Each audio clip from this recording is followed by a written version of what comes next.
The leaders of Australia, India, and Japan are all in the United States. President Joe Biden will host the first in-person Quad summit at the White House later today, with regional security and a free and open Indo-Pacific among the items on the agenda.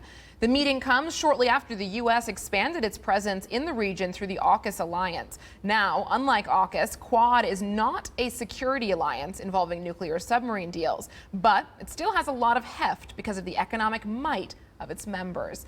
And to predict what's next for Quad, CNBC is tapping on a complex computer algorithm called game theory, deploying computing power to predict how these individuals will interact and what the outcomes will be.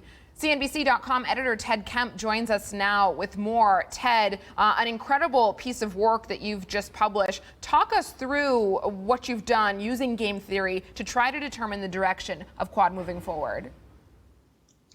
Yeah, Juliana, you mentioned AUKUS just a moment ago.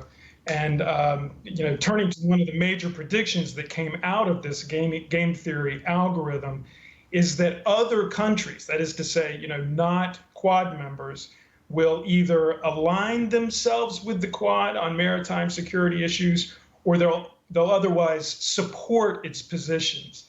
And I'll mention, too, that the game theory model predicted that the UK would align with the Quad before the Australian submarine deal came to light, which would at seem to support the model's accuracy. But there's other really interesting countries that are worth touching on that the game predicted will align themselves with the Quad. This isn't joining the Quad, but it's aligning with the Quad. Singapore was there, Canada was there, also South Korea, which obviously has its own sort of delicate security situation already.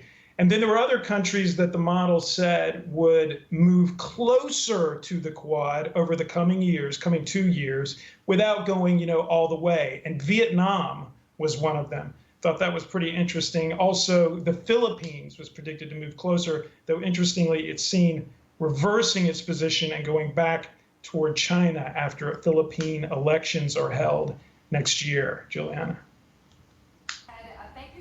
Breaking it down, a really interesting piece, and I highly recommend you take a look at the piece in more detail. To do that, to get a good look at the piece that uses game theory to predict the Quad's future, you can check out CNBC.com.